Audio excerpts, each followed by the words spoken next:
Welcome to SF Commercial Property Conversations with Bruce Bean, where Bay Area investments meet expert insights. Get ready to unlock the strategies of commercial real estate success. So today we've got John Protopappas with us, and John is in Oakland and has redeveloped and developed Oakland in many different ways. So John, it's great to have you on. I just love to hear how you got into this crazy world of Oakland real estate.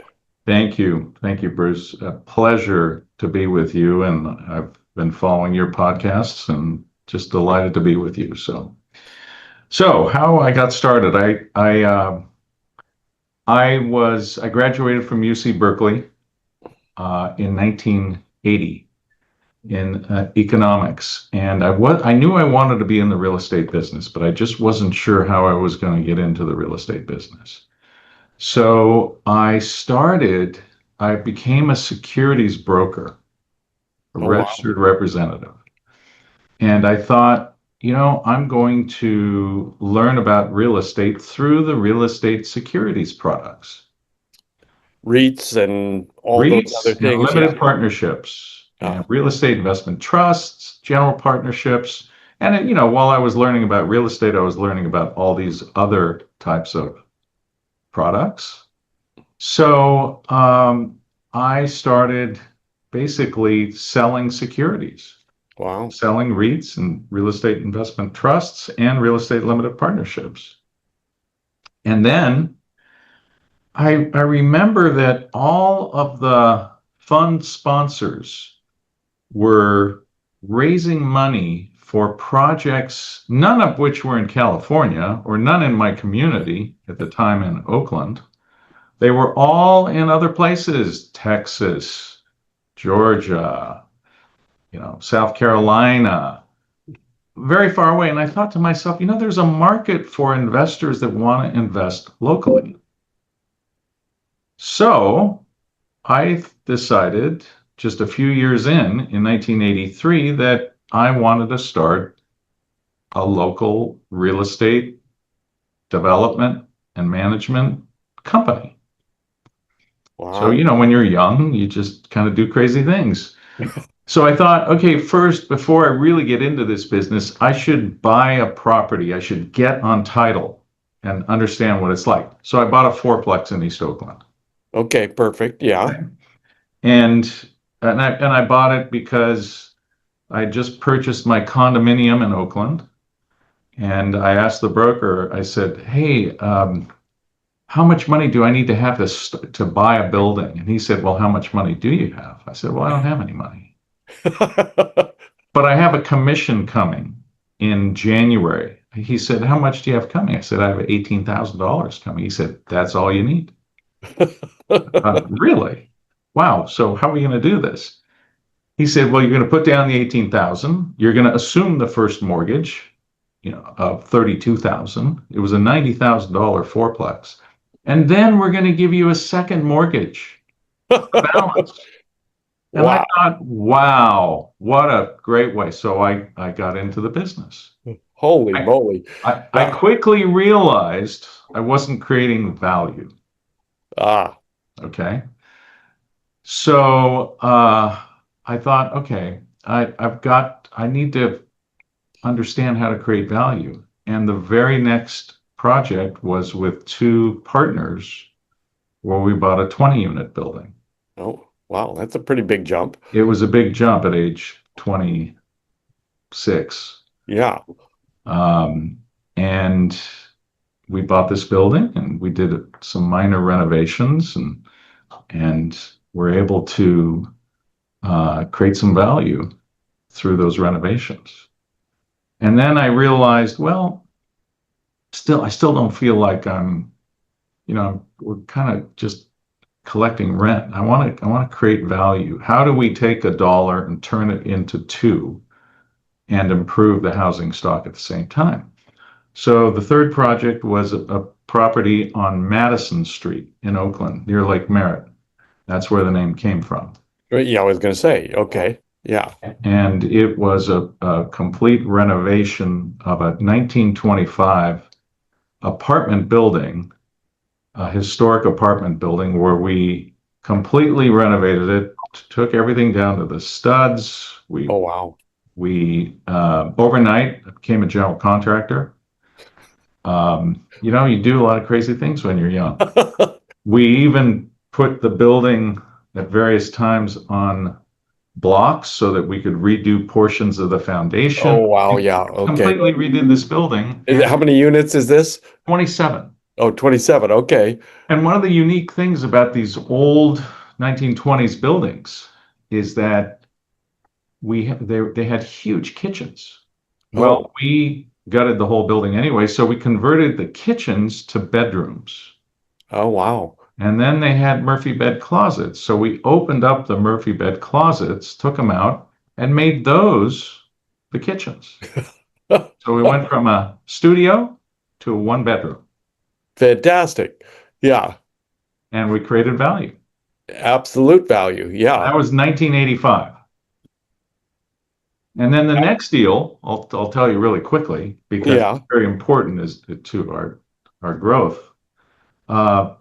We had just finished this building on Madison Street, and we looked at this warehouse in West Oakland, and it was a 45,000 square foot warehouse that we closed escrow on almost 40 years ago to the day.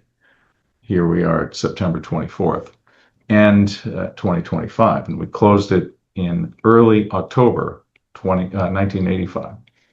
Wow. And so we converted that warehouse into 27 loft apartments at 1155 Fifth Street in Oakland, in West Oakland. And we still own that property. Oh, wow. Really? So that became the niche. The niche was we were renovating older apartment buildings and at the same time buying old warehouses and converting those into loft apartments. Wow. And we still So own. at what point did you start building new? Well, in 1986, that building next to 1458 Madison Street, we also bought a big lot. Ah, And while we were renovating the building at 1458, we started planning a brand new 40-unit apartment building at 1448 Madison Street. wow. So that became the first new construction. Started in 1987. In those days, you could build a building in a year. Started in 1987, finished it in 1988. Oh my God. Wow. Yeah, Those were the heyday. it was a different time. Yeah. That is fantastic. So gradually you kind of built up. Did you end up selling that original uh studio law, one bedroom? We did. So I think we sold it. So we owned it from 1985 to 2000. I think we sold it in 2003. Oh, okay. And we made 3x, and it was a great experience. But the same with the apartment building, the new construction next door. We sold that in 2004 and also did very, very well. Now, granted, we had owned those buildings, what was it, 15, 16, 17 years. Yeah. And I started understanding a little bit. I was lucky I started early, my early 20s, because over time you start understanding the cyclical nature of this business. Okay, and the business is truly cyclical.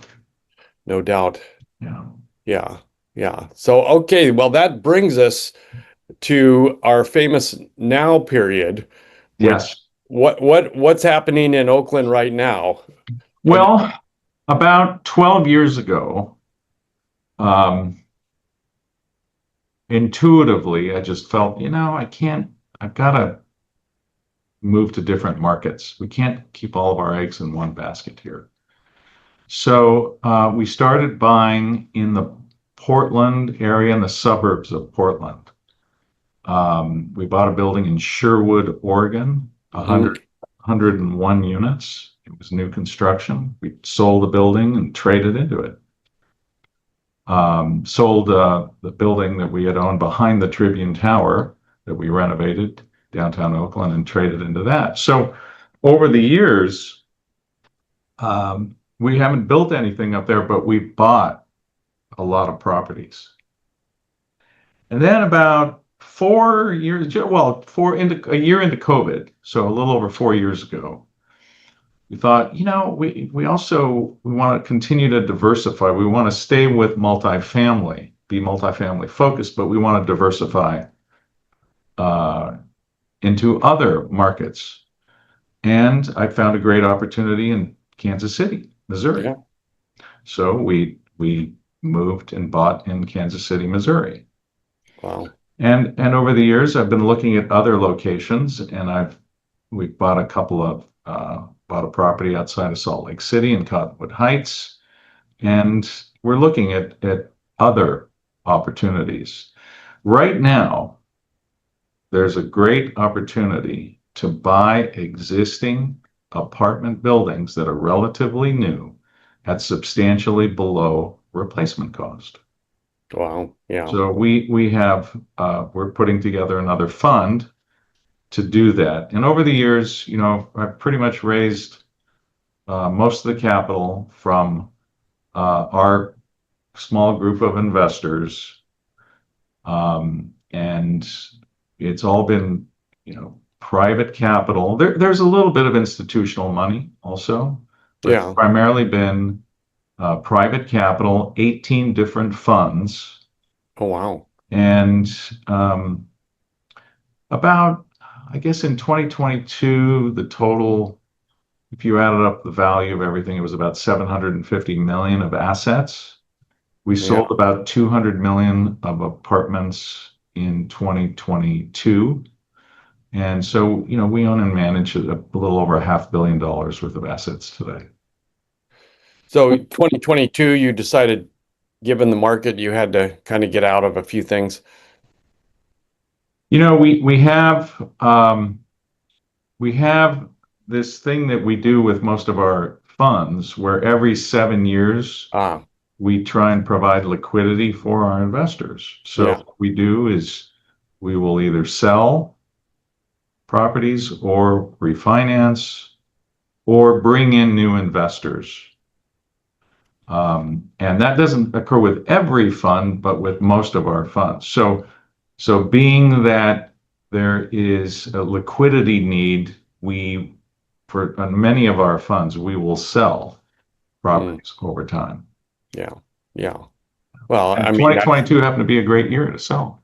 Oh, well, that's fantastic. So you flipped into new stuff, or you paid off your investors, or whatever they had to do. We liquidated some entities.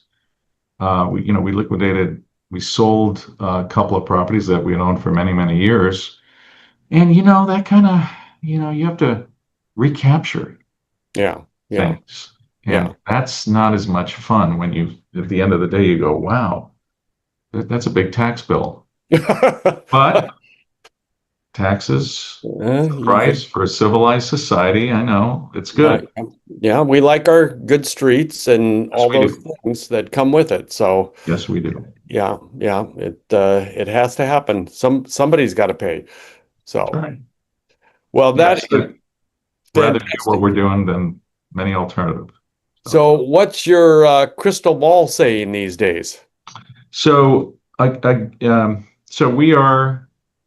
We're in this situation now where there are many more sellers than there are buyers.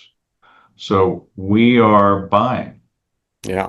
We are buying with investors, and we are able to buy properties at substantially below what it costs to build. Yeah.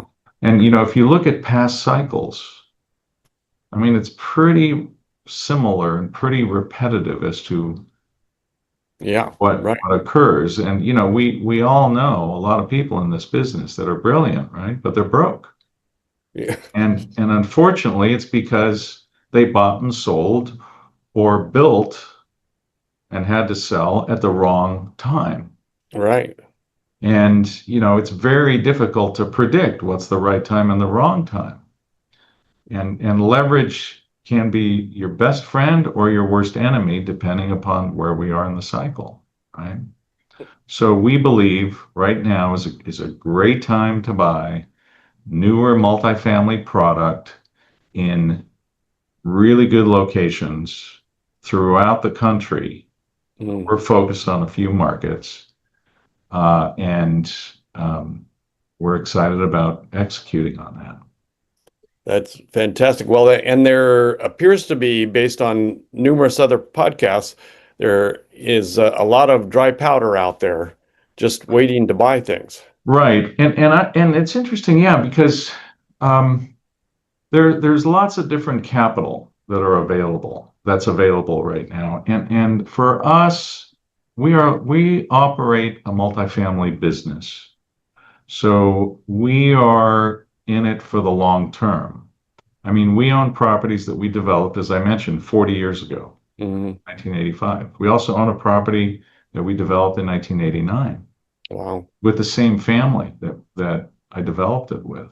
Oh, wow. And now it's been such an honor to work with them and their children and grandchildren.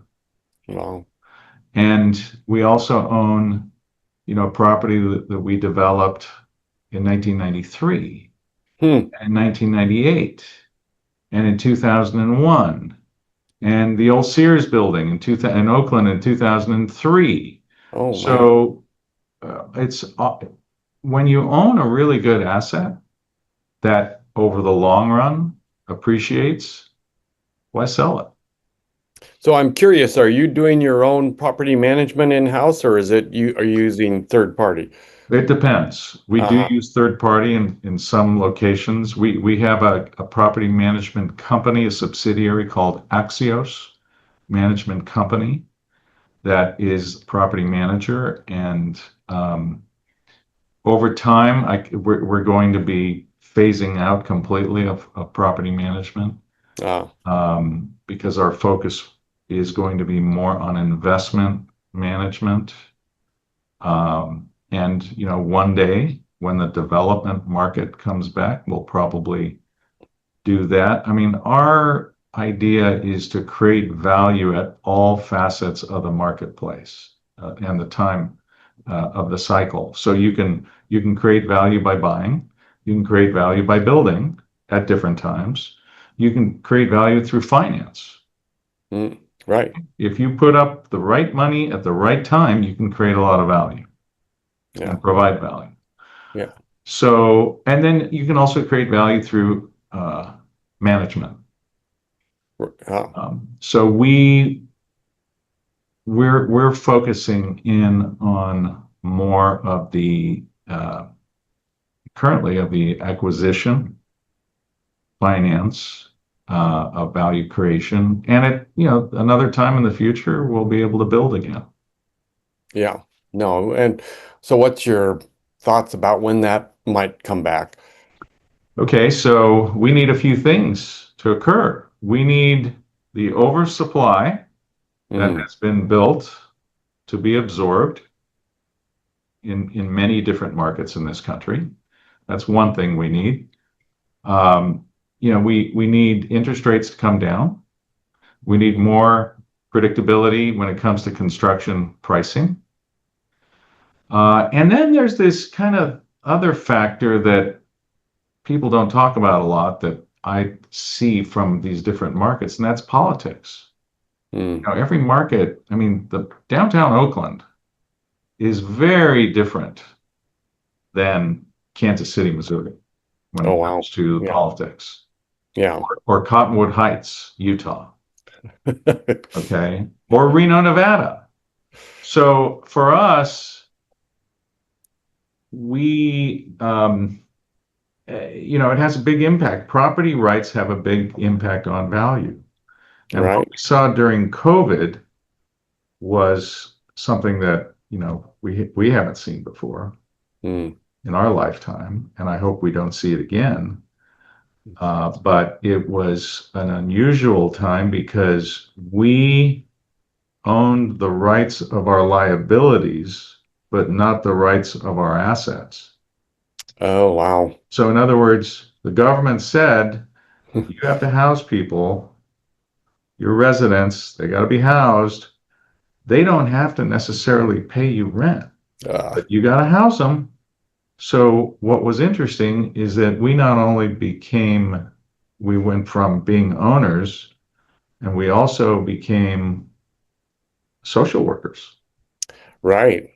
So it was a very different experience. And as a result of that, I decided to form an organization called Housing Providers of America. And we sued the city of Oakland and the county of Alameda and in federal court. And we filed that suit in March of 2022. And it was a very simple principle. And the principle was that the eviction moratorium was a takings. Right. It's a takings under the Fifth Amendment of the United States Constitution. Wow. So the government, they can take, but they have to compensate. Well, they took, but they didn't compensate. So our case just got thrown out of the Northern California District Court, which is great. That's what we wanted. I know that's surprising. And now there's a method to this. Okay, I'm listening. Yeah. We are appealing to the Ninth Circuit. Okay. Oh, there we go. All right. And we believe we're going to get thrown out there because we want to appeal to the United States Supreme Court. Oh, it's right to okay, there you go. And we are being defended, I mean, I guess we're the plaintiffs, so we are not being defended, but we are, the Pacific Legal Foundation is our law firm. And because it's such an important private property rights issue, they are handling this case on a pro bono basis. Oh, wow. Yeah. So wow. Okay. I know you have a hard stop. I think we could talk about this case alone for another couple days, probably. We could. Yeah. And actually, I would love to, but we will.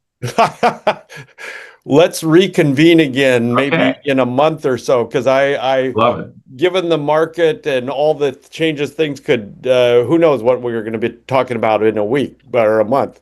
But I will look forward to that. I'm going to do a little study.